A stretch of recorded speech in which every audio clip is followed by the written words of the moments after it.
Obrigada. Bom, eu estou aqui representando a doutora Sônia Venâncio, que estaria nessa mesa, mas em virtude do voo, ela precisou sair mais cedo e eu estou representando a coordenação do Ministério da Saúde. É, Antes de falar, né, desse contexto das mudanças climáticas em relação à amamentação, aos prematuros, aos bancos de leite humano, só fazer uma pequena contextualização, né, do nosso Sistema Único de Saúde. A gente tem uma cobertura de em torno de 76% da atenção primária à saúde. Então, quando você falou que vocês subiram de 28 para 74, 75, é muito trabalho, né? Claro, o nosso objetivo é chegar em 100%, mas é desafiador, né, nesse nosso país. 90% dos nossos partos são hospitalares, então a maioria das crianças nascem dentro do ambiente hospitalar, como esse aqui.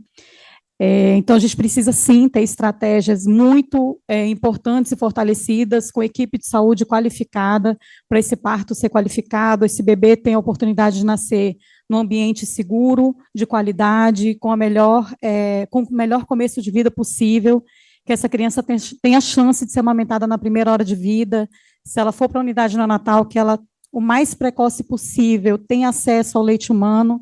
O Ministério da Saúde possui algumas estratégias para a qualificação dos profissionais, como a Iniciativa Hospital Amigo da Criança, que já foi falado aqui, a estratégia Qualinel, a rede de banco de leite humano, que é potente, falamos 2 dias o tempo inteiro sobre isso, e o quanto ela é fundamental tanto para o sucesso da Iniciativa Hospital Amigo da Criança e também para a estratégia Qualinel. A gente tem um contexto de uma mortalidade infantil de 12,9 por 1.000 nascidos vivos no país e 8,7 de mortalidade neonatal. A taxa de prematuridade está em torno de 12%, então a gente tem mais de 300 mil nascidos, né, por ano, são bebês prematuros e que provavelmente vão ser internados na unidade neonatal.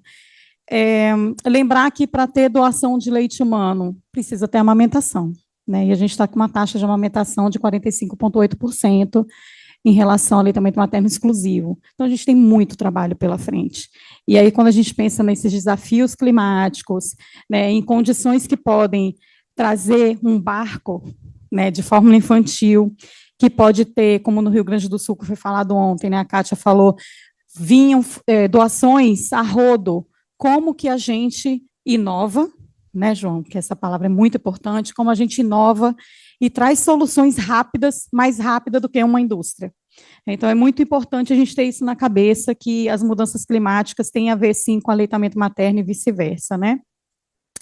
A Sônia já falou aqui da Política Nacional de Atenção Integral à Saúde da Criança, a rede de bancos de leite humano está dentro do eixo 2, que é um eixo voltado para aleitamento materno e alimentação complementar saudável, e ano passado a gente instituiu o nosso Programa Nacional de Amamentação, e a rede está dentro, e neste momento a gente está com apoio, com apoiadoras, para o programa de amamentação, e essas apoiadoras estão nos ajudando a escrever o manual para orientar sobre o programa.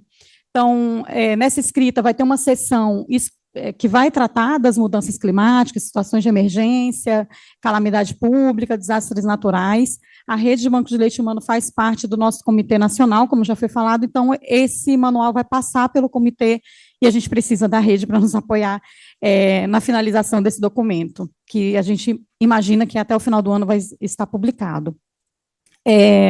As campanhas são uma estratégia, né? A gente não pode achar que a campanha é somente no mês de maio, precisamos que essa campanha seja incentivada durante todo o ano, né, tanto de doação de leite humano quanto de amamentação, porque para ter doadora tem que ter amamentação, e nesses contextos de mudanças climáticas, fazer uma intensificação dessas campanhas. A Sônia falou também, né, sobre a Rede Aline, que trouxe esse componente de qualificação, né, das maternidades, um componente de financiamento para a rede de bancos de leite humano, para os bancos de leite humano, é inédito, né, isso não existia, e aí, João, eu gostaria de dizer que isso veio de uma campanha de doação de leite humano, não sei se você se lembra disso, né, o secretário, na época, assistiu e ficou muito sensibilizado com a causa da doação de leite humano, e ele falou para a nossa coordenadora assim, precisamos financiar, precisamos dar dinheiro para essa rede, a gente precisa potencializar essa ação, porque esses bebês precisam, né, de leite, precisamos qualificar essa rede, e foi através de uma campanha, de uma mobilização, que trouxe a sensibilização de um gestor. Então, as campanhas de mobilização, elas não são somente para a gente pensar, vamos trazer mais doadoras, mas são momentos estratégicos políticos também, para a gente conseguir recurso, como foi falado aqui, foi a secretária, né, que falou assim, eu estou fazendo aqui a minha propaganda porque eu preciso de dinheiro. Então, são nesses momentos também que a gente traz pessoas estratégicas. Aqui nós tivemos ontem a presença de pessoas muito importantes, e claro, hoje também, mas que com peso político para tomar decisão e trazer financiamento, porque ninguém faz nada sem dinheiro, né? A gente vive num mundo que precisa, infelizmente, né? Infelizmente. Aí eu queria trazer o gancho do marketing digital, sabe? Assim, o Brasil está encabeçando, né, junto ao OMS e junto com o México está junto com o Brasil, sobre a resolução do marketing digital. E isso veio através de um estudo que foi publicado de como a indústria influencia no poder, né, na decisão das famílias em como alimentar seus filhos. E aí, se você está num contexto de uma enchente, lá no Rio Grande do Sul, né, que não tem acesso a alimento, que o leite materno está escasso, né, para doação, quem é que vai tomar conta dessa família? Né? O que essas pessoas estão acessando? Tem televisão, mas a internet ainda está funcionando. É a indústria que vai ser o primeiro ali, né, a dar a solução de alimentação dessas crianças. Então, refletir sobre mudança climática, aleitamento materno, fórmula infantil, alimentos ultraprocessados é muito importante, porque a gente pensa que não tem nada a ver.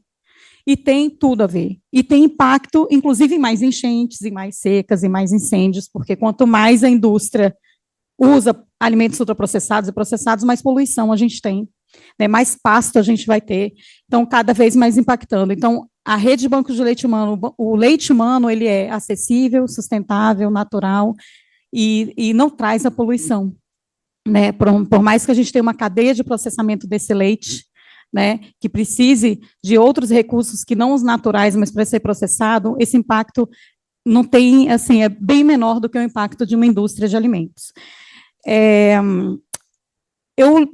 Ontem, quando a Sônia falou que eu ia substituí-la, eu fiquei pensando, gente, o que eu posso falar, né, em relação a fechar praticamente esses 2 dias de reflexão.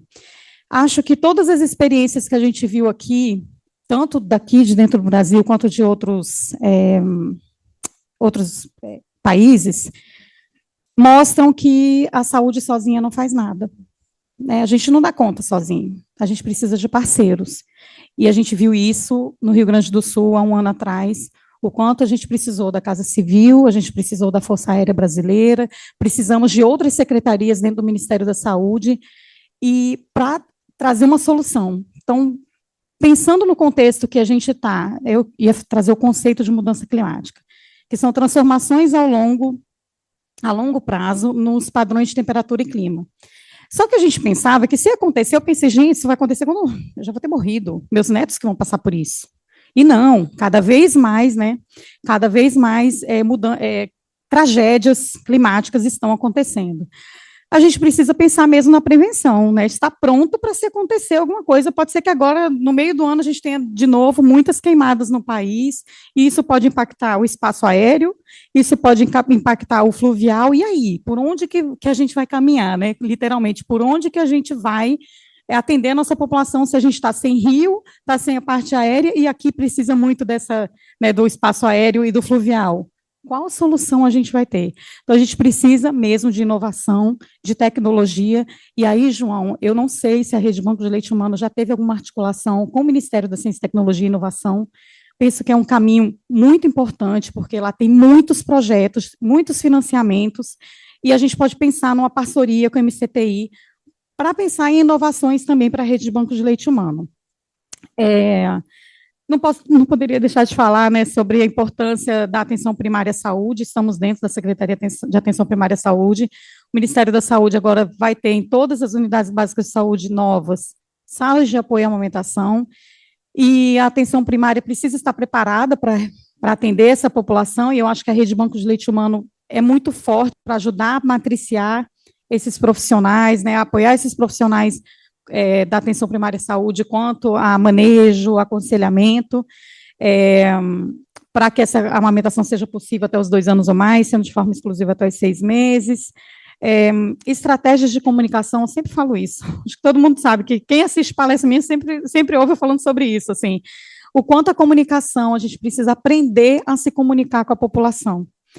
A população compreender o que é NBCAL, compreender que a indústria não é boazinha, que não existe, né, almoço grátis, que os nossos pediatras, nossos nutricionistas, que são os profissionais que podem prescrever uma fórmula, eles não podem ter conflito de interesse, a gente precisa ter muita base no que a gente escreve, sem conflito de interesse. Acho que tem um...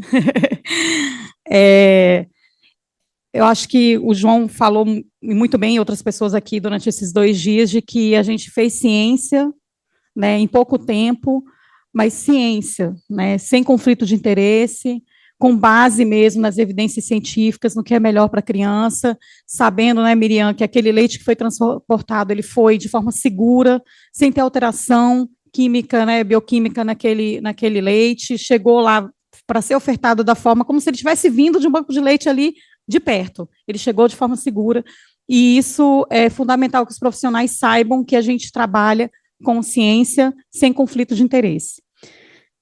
O papel desses profissionais, né, nessa qualificação, nessa abordagem às famílias, como a Ilza? Como a Ilza colocou aqui, né, de como é desafiador vocês qualificarem no PROAME toda a rede da atenção primária à saúde. Eu queria muito que a gente tivesse muito mais bancos de leite humano no nosso país, assim, mas eu sei que isso é desafiador e que não é a solução dos problemas. A gente tem uma rede, não só de bancos de leite humano, mas tem redes de atenção à saúde, a gente tem diversos níveis de atenção, a gente tem diversas estratégias para que o banco de leite não seja sozinho, né? A IAC, eu sempre falo que a iniciativa Sou Amigo da Criança, o banco de leite não é responsável pela IAC. Ele apoia, né? E aí, às vezes, você tem um hospital que, não, mas resolve lá no banco de leite, resolve lá no banco de leite.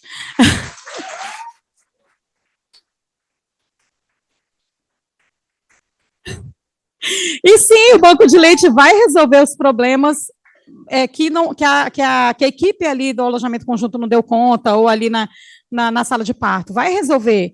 Mas não é um papel do banco de leite humano levar nas costas a iniciativa Sou Amigo da Criança, ou a Hospital Qualinel, ou qualquer que seja. Ver se tem mais alguma coisa que eu coloquei aqui. Aí, quando eu falei nessa questão, só para a gente finalizar desse contexto climático, a gente precisou da Força Aérea Brasileira, mas pode ser que uma hora a gente precise do Exército, que a gente precise da Marinha, que a gente precise de drones, né? Pode ser que a gente precise de outras estratégias para levar esse leite com segurança, porque a gente está falando de bebês vulneráveis, de bebês que precisam de uma nutrição adequada, e a gente sabe, não existe substituto do leite materno, inclusive a gente nem usa mais essa palavra, né? A gente usa fórmula infantil comercial, a gente tem mudado lá no Ministério, inclusive em artigos científicos tem mudado, porque não existe substituto do leite materno, não tem leite igual. Agora, em algumas ocasiões isso vai acontecer, mas a primeira alternativa é o leite materno. Então, esgotada todas as possibilidades de alimentar esse bebê com leite materno, seja qualquer que for a situação, numa calamidade pública, numa pandemia. A gente veio de uma pandemia, né, recente, 5 anos, gente. A gente ainda está traumatizado dessa pandemia. Nem sabemos ainda o impacto disso para as nossas crianças, para os nossos adolescentes, né? Do que foi viver trancado em casa com máscara. As crianças que nasciam não viam o rosto das suas mães, viam com máscara, que coisa, né? Então, a gente, num contexto que pode acontecer de novo, a gente tem que estar preparado para isso, e não dá para ser a saúde sozinho. A gente tem que pensar de forma coletiva. Eu acho que esse evento trouxe muitas reflexões e mostrou para a gente que o mundo está clamando, né, por alternativas, como a gente superar essas mudanças climáticas que estão cada vez mais frequentes e cada vez piores, né? A gente, infelizmente, vê cada vez de uma forma pior. Nos últimos 10 anos, de 2011 a 2020, foi a época mais quente do mundo.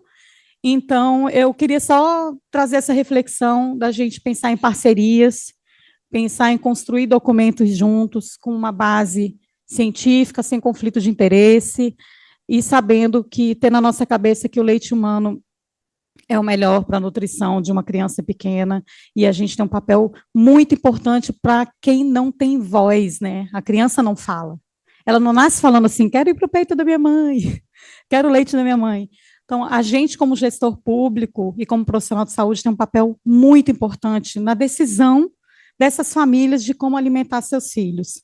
Então, eu queria só agradecer pela oportunidade de estar aqui. É, a Sônia gostaria de ter participado, mas não foi possível. E só finalizar dizendo que eu fui uma mãe de UTI também. Eu fui doadora de leite humano e também fui receptora de leite humano. E foi na UTI que eu descobri o valor de cada ml de leite materno. Quando meu filho precisava de 2 ml, eu não saía do meu peito. E aquilo ali, para mim, foi impactante. Eu não imaginava que o leite que eu tinha doado anteriormente, dos outros meus 3 filhos, era tanto alimento para aqueles bebês pequenininhos da unidade neonatal. Então, é muito valoroso, né? Cada pote, cada meio pote que é doado, toda a quantidade que é doada, o quanto é fundamental para esses bebês se recuperarem mais rápido, às vezes até mesmo sobreviver, né? Porque eles sobrevivem. Os bebês alimentados com leite materno têm mais chance, né, de sobreviverem do que os que têm uso de fórmula infantil.